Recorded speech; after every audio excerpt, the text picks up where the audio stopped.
Buenos días, les dejo esta clase grabada que es para el sábado 24 de mayo. Eh, Como les dije, me encuentro en Tijuana y tengo planeado darles esta clase desde el aeropuerto, pero a veces el Zoom no me reconoce cuando me conecto desde otro lugar y es probable que a lo mejor no se pueda dar esta clase. Y si ocurrió algún problema con la clase, es la razón por la que están viendo esta grabación. Es un tema muy cortito y pues vamos a empezar. Les pido que de manera personal, cada uno de ellos, antes de continuar con esta clase grabada, ponga en un momento de pausa este video y haga un momento de oración para ofrecerle a Dios este momento de reflexión de su palabra y pongan en manos de Él todas las peticiones y las preocupaciones que tengan. Entonces hagan una pausa y en cuanto terminen de hacer esta oración inicial, continúan con la grabación.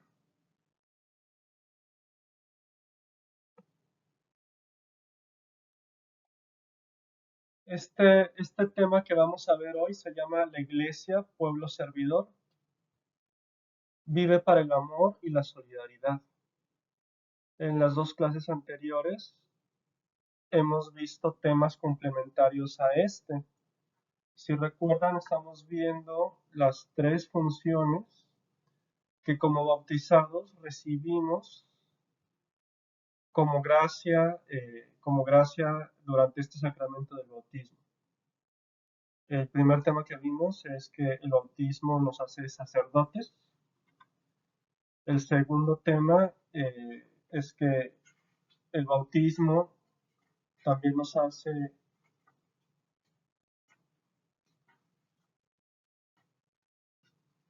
profetas. Y ahora vamos a ver, el bautismo nos hace reyes. Y nos propone este tema, esta lectura inicial. Mateo 20, versículos del 20 al 28. Voy a leer directa de la pantalla. Entonces la madre de Santiago y Juan se acercó con sus hijos a Jesús y se arrodilló para pedirle un favor. Jesús le dijo, ¿qué quieres? Y ella respondió, aquí tienes a mis dos hijos. Asegúrame que cuando estés en tu reino se sentarán uno a tu derecha y otro a tu izquierda. Jesús dijo a los hermanos, no saben lo que piden. ¿Pueden ustedes beber la copa que yo tengo que beber? Ellos respondieron, podemos. Jesús replicó, ustedes sí beberán mi copa, pero no me corresponde a mí el concederles que se sienten a mi derecha o a mi izquierda. Eso será para quienes el Padre lo haya dispuesto. Los otros 10 se enojaron con los dos hermanos al oír esto. Jesús los llamó y les dijo, ustedes saben que los gobernantes de las naciones actúan como dictadores y los que ocupan cargos abusan de su autoridad. Pero no será así entre ustedes. Al contrario, el que de ustedes quiera ser grande, que se haga el servidor de ustedes. Y si alguno de ustedes quiere ser el primero entre ustedes, que se haga el esclavo de todos. Hagan como el Hijo del Hombre, que no vino a ser servido, sino a servir y dar su vida como rescate por una muchedumbre. Nosotros los cristianos, nosotros los católicos, tenemos un Dios, el verdadero Dios, pero de entre todas las religiones es el único Dios que se ha hecho hombre para servirnos a nosotros. En nuestro concepto humano de Dios, pues no entendemos cómo Dios, que es todopoderoso, que es eterno, pues pueda convertirse en servidor de nosotros. Y eso fue lo que hizo Jesús. Y cuando nosotros hablamos de ser reyes, no hablamos de ser reyes en el sentido humano. El que es un verdadero rey se preocupa por, por el pueblo, por su pueblo.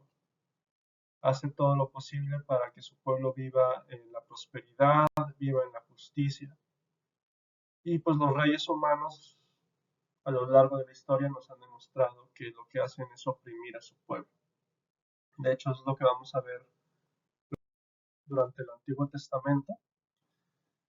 Y bueno, antes de hablar del Antiguo Testamento, el objetivo de este tema es ver a la luz de Jesús, quien es el Hijo de Dios, cómo este Dios encarnado se hace nuestro siervo. Él vino a servirnos a nosotros. Entonces descubrir qué significa que Él nos venga a servir y qué implica para nosotros, que somos sus seguidores, el que Jesús nos haya servido. Eso implica que nosotros tenemos que servir a los demás. Y pues la reflexión es, ¿lo hacemos o no lo hacemos? ¿Somos verdaderos reyes como Jesús? ¿O simplemente nos desentendemos del prójimo? ¿Qué sucede con la realeza en el Antiguo Testamento? Pues como vimos, la monarquía que tanto pidieron los israelitas y que les concedió Dios a través de Samuel, a través de sus primeros reyes, empezando por Saúl, luego por David, luego por Salomón y luego la división de los reinos.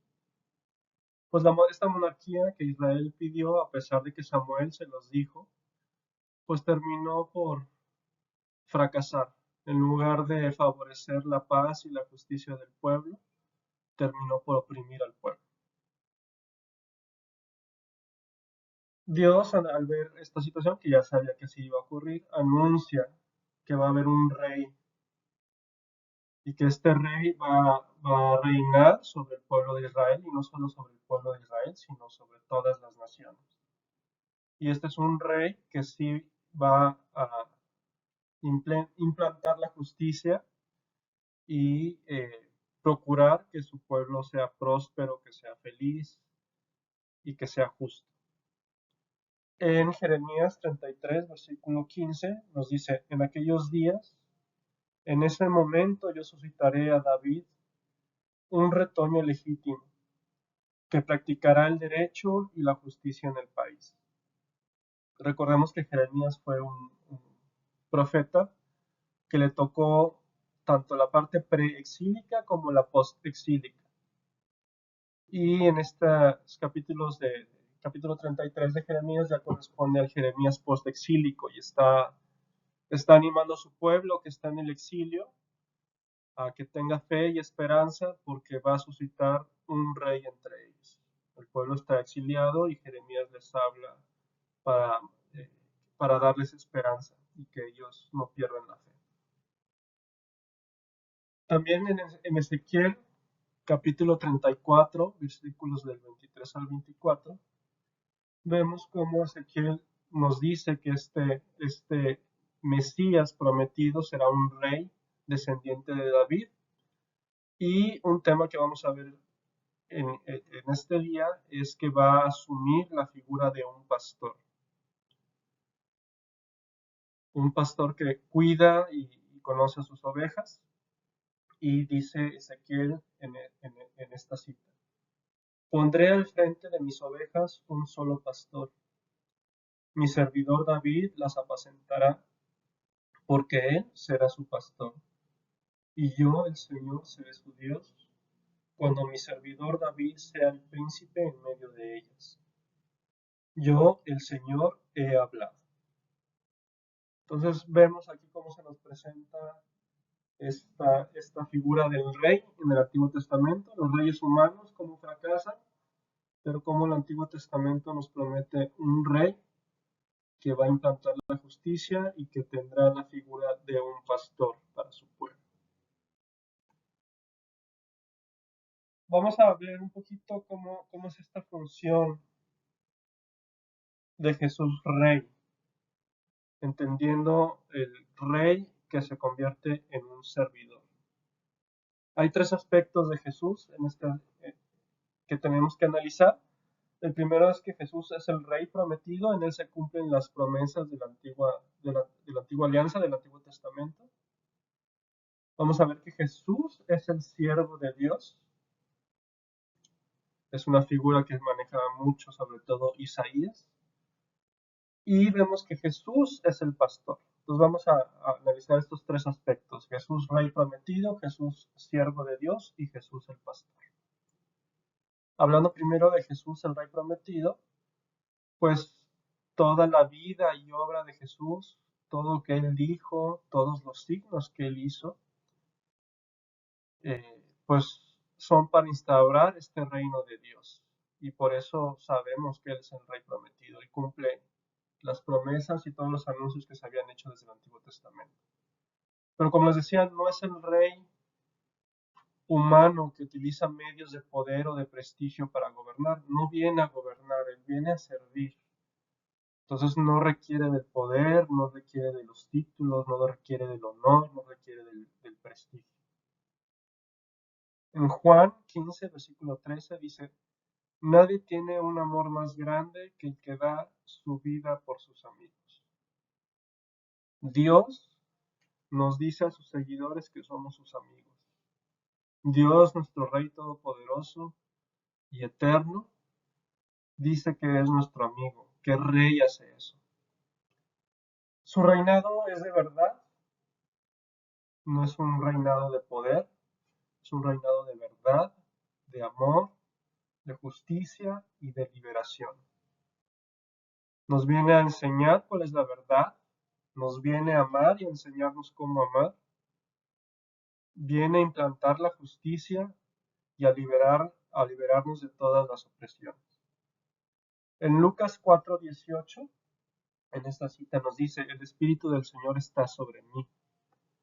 Él me ha ungido para llevar buenas nuevas a los pobres, para anunciar la libertad a los cautivos y a los ciegos que pronto van a ver, para despedir libres a los oprimidos. En esta cita de Lucas, pues es el inicio de la vida pública de Jesús, y él está anunciando directamente que él ha venido precisamente por los pobres, por los que están cautivos, por los que están ciegos, por los que están oprimidos. Desde el principio es muy claro a quién viene a anunciar este reino de Dios. En cuanto a que Jesús es el siervo de Dios, bueno, en primer lugar, pues esto lo afirmamos porque en Jesús se cumplen todas las profecías del siervo del Señor. Isaías hace muchas profecías. Eh, Creo que ya hemos hablado de este tema de Isaías en los últimos capítulos de Isaías, tercer Isaías o trito Isaías.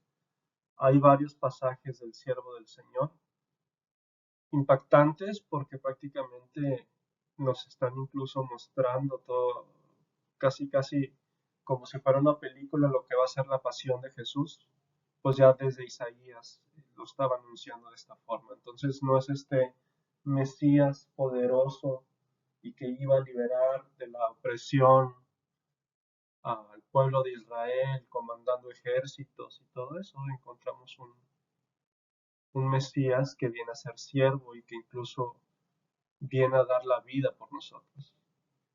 Y el ejemplo más claro es el lavatorio de pies que hace Jesús durante la última cena, que complementa un poquito esta lectura con la que abrimos el tema de que les pide hacerse a sus discípulos, hacerse servidores a los demás. Pues Jesús, con el lavatorio de pies, pues confirma ya en sus últimos momentos antes de morir, pues que eso es lo que él espera de nosotros: hacernos servidores de los demás.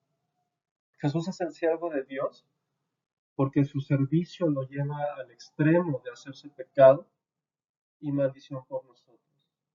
Estas son unas expresiones que maneja Pablo en estas dos cartas, la segunda a los Corintios y la de Gálatas. Les pido por favor que si quieren hacer una pausa para leer estas citas, lo hagan en este momento, y ya que terminen de leerlas, continuamos con la explicación.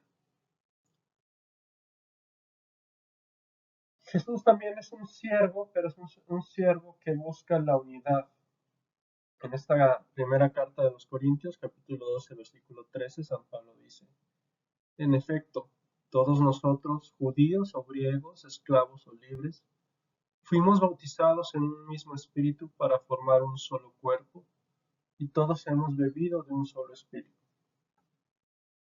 Este Espíritu Santo que se nos da con los sacramentos, particularmente con el bautismo, pues al estar nosotros recibiendo este mismo Espíritu Santo de paz, de amor, pues debemos demostrar que realmente este Espíritu vive en nosotros.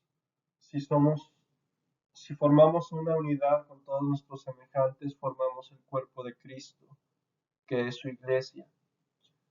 Entonces nos lo recuerda esto Pablo. Y es un servidor también de la reconciliación.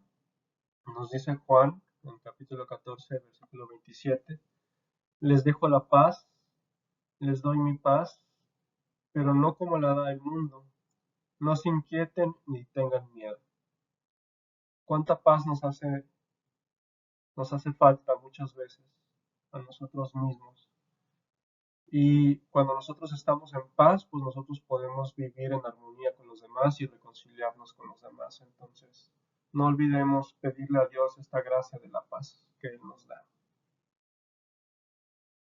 Bueno, entonces con esto vemos cómo Jesús es el siervo de Dios. Nos falta ver cómo Jesús es el pastor. Nos dice Juan, que por cierto hemos estado leyendo toda esta Pascua en la misa diaria del Evangelio de Juan, y pues hemos visto el pan de vida, hemos visto la verdad. Pues también Juan en el capítulo 10, versículos del 11 al 13, podemos ver todo el capítulo 10, nos habla de Jesús, el buen pastor. Jesús es el pastor que conoce, alimenta, protege, ama y da la vida por sus ovejas. Vemos aquí, pues la imagen nos ayuda mucho a entender esta reflexión de Jesús como el buen pastor. Nos ve a nosotros como ovejas, somos sus ovejas, entonces Él tiene esa función de cuidarnos, de ver que estemos bien alimentados, de protegernos de los peligros, de llevarnos, de traernos. Pero Jesús aparte nos ama y Él da la vida por nosotros. Él lo demuestra dando la vida por nosotros. Como veíamos también hace rato, pues Jesús, que es nuestro Dios, nuestro Maestro y nuestro Señor, nos dice a todos nosotros que somos sus seguidores, que somos sus amigos y sus hermanos. Nos recuerda también estas citas de Juan 15, versículo 15, Juan 20, versículo 17.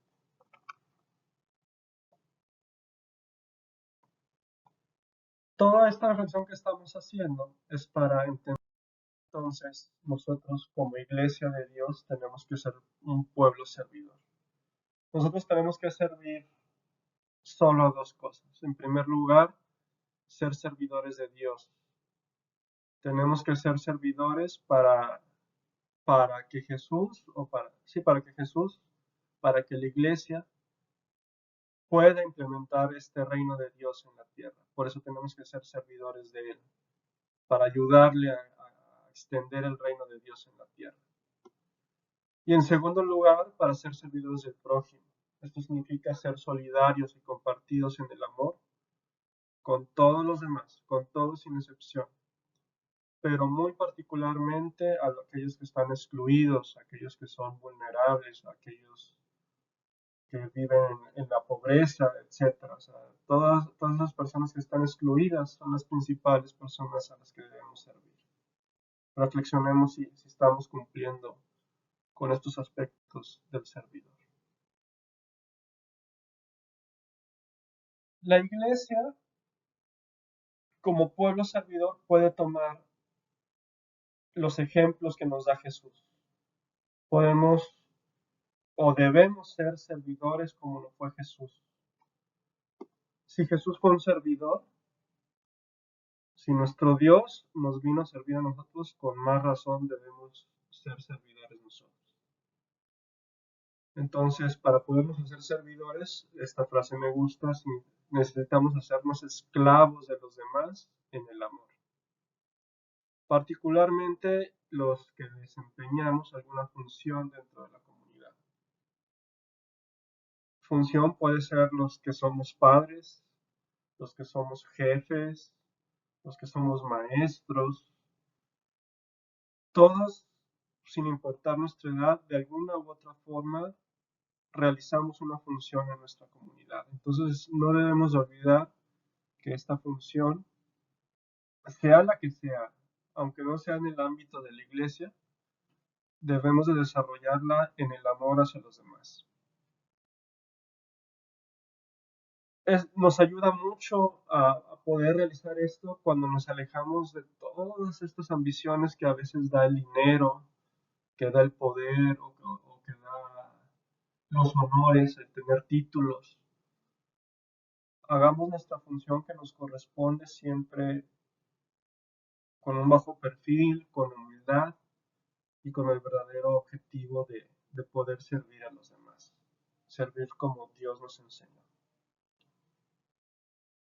Hay que ser servidores de Dios, no de los ídolos. Los ídolos ya no son los ídolos que veíamos en el Antiguo Testamento, que el pueblo de Israel o los pueblos vecinos adoraban a veces, los becerros de oro, los baales, las astartés. Pues ahora los ídolos de estos tiempos pues son el dinero, el poder, la fama, etcétera. Entonces, no adoremos estas cosas que nos alejan de Dios. No absoluticemos estos valores, porque el único valor con el que debemos nosotros vivir y actuar es el valor de Dios, lo que nos enseña el camino de la verdad y la justicia. Todos estos valores de este mundo son medios que necesitamos, pero no pueden convertirse en valores para nosotros. ¿Sí? El dinero, pues lo necesitamos, trabajamos para tener dinero, pero no debe convertirse en un valor que rige nuestra vida. Debemos recordar que todo debe estar dirigido hacia lo que Dios quiere de nosotros. Tenemos que ser servidores de nuestros semejantes.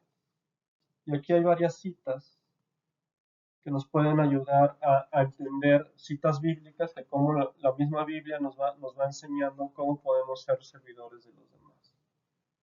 Podemos ser servidores en la caridad y en el amor, como nos dice Romanos 13 al 8.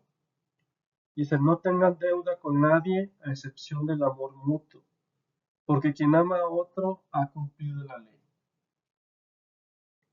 Podemos ser amantes de nuestros semejantes, siendo solidarios con ellos, como nos dice la primera carta de los Corintios, capítulo 12, versículo 12. No tengo esta cita aquí a la mano, pero si alguno de ustedes quiere hacer una pausa para leerla, pues lo puede hacer. Vemos también en Hechos, en los primeros capítulos de Hechos que nos narran estas primeras comunidades, cómo todos ponían sus propiedades, los ponían en manos de los apóstoles para ponerlas al servicio de todos los demás. Vemos muchos ejemplos en Hechos de los Apóstoles de cómo se hace esto. Eh, no, no olvidemos siempre ser solidarios, siempre que podamos ayudar en todo lo posible y todas las campañas que a veces hay eh, dentro de la iglesia o fuera de ella, pues procuremos apoyar. Y también muy importante la reconciliación entre nosotros para poder también ser hermanos de los demás, pues debemos practicar esta reconciliación y también nosotros practicar esta reconciliación cuando ofendemos a Dios. ¿Sí? Prácticamente lo que viene siendo la confesión y todo eso. Esta cita dice, todo proviene de Dios, quien nos reconcilió consigo por medio de Cristo, confiándonos el ministerio de la reconciliación. El ministerio de la reconciliación. Por esto somos embajadores de Cristo, Y como si Dios mismo los exhortara por medio nuestro, les suplicamos en nombre de Cristo, reconcíliense con Dios. A quien no cometió pecado, Dios lo asemejó al pecado por nosotros, para que en él alcanzáramos el don divino que hace justo. Y bueno, pues hasta aquí les dejo esta clase. Eh, les digo, me disculpo porque si están viendo esta clase grabada es porque no, por alguna razón no la pude dar. Eh, por favor, de los que faltan de entregarme su trabajo, hoy 24 de mayo es el último día que tengo yo para entregar calificaciones. Por favor, no dejen de hacerme llegar sus trabajos finales porque ya desde la semana pasada me están pidiendo que se carguen las calificaciones. Es un proceso lento y complicado el cargar las calificaciones y por eso están poniendo un poquito de presión. Entonces, por favor, a los que ya me entregaron su trabajo, muchas gracias. Los que faltan, no lo hagan muy tarde, por favor, para poderlo revisar. Muchas gracias, que Dios los bendiga. Terminando parándose la grabación, les pido que hagan esta pequeña oración de despedida y de agradecimiento a Dios por este momento de reflexión. Dios los bendiga.